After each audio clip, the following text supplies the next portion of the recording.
J'allais une fois dans une maison et je vis sur le dessus de la cheminée beaucoup de bibelots magnifiquement peints.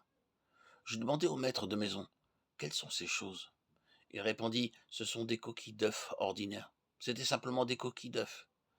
Il avait fait un petit trou, enlevé le contenu et collectionné ainsi les coquilles pendant des années. Comme c'était un bon artiste, il avait peint de magnifiques motifs sur chaque coquille d'œuf. C'étaient de simples coquilles d'œufs, sans utilité, juste bonnes à être jetées. Mais dans les mains de l'artiste, elles devinrent quelque chose d'utile et de merveilleux. Si vous aviez un œuf, qu'en feriez-vous? Vous briserez la coquille, vous mangeriez naturellement le contenu, puis vous jeteriez la coquille. Cette coquille n'est d'aucune utilité pour vous, mais un artiste peut en faire quelque chose de magnifique. Dieu est l'artiste de votre vie. Il fait de vous une œuvre d'art. Dieu a un dessein en vous choisissant et en vous appelant, bien que vous ayez été ruiné, marqué par le péché. Les hommes peuvent voir les marques du péché sur votre visage. Dans la parole de Dieu, nous sommes comparés à des vêtements souillés, de l'herbe sèche, des fleurs fanées, des feuilles flétries. C'est ainsi que nous sommes au regard de Dieu. Cependant, il nous a choisis. Il nous veut, vous et moi, pour faire de nous des vases élus, célestes, pour son honneur, pour sa gloire. Seul Dieu peut faire une telle chose. L'homme en est incapable. Voulez-vous être un des vases choisis de Dieu? Il le veut, même si vous êtes complètement sans valeur. Dieu peut faire de vous quelque chose d'utile pour lui-même, pour l'éternité. Vous préparez à venir et à vous abandonner entièrement et uniquement à lui. Postérité d'Abraham, son serviteur. Enfant de Jacob, ses élus.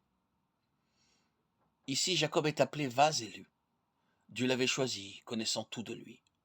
Maintenant, comment faites-vous pour choisir? Supposons par exemple que nous voulions acheter des pommes de terre ou des tomates. Nous allons au marché, nous choisissons la meilleure boutique.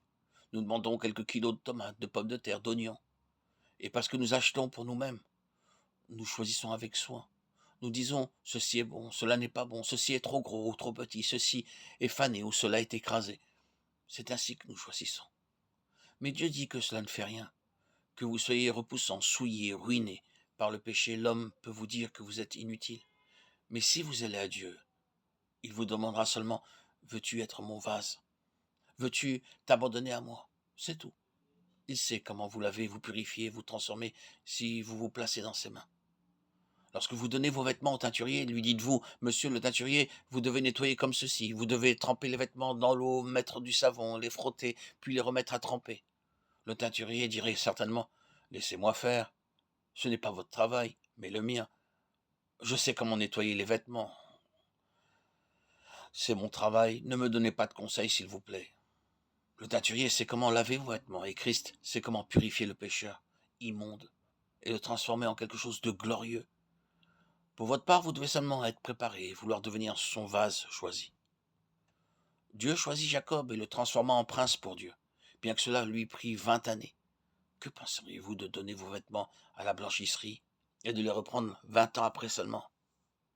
Hélas, nous sommes beaucoup plus sales que nos vêtements et notre Seigneur va nous laver jusqu'à ce que nous devenions comme lui.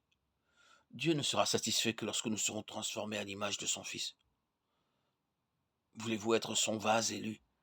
Voulez-vous être lavé et purifié ce qu'il soit satisfait?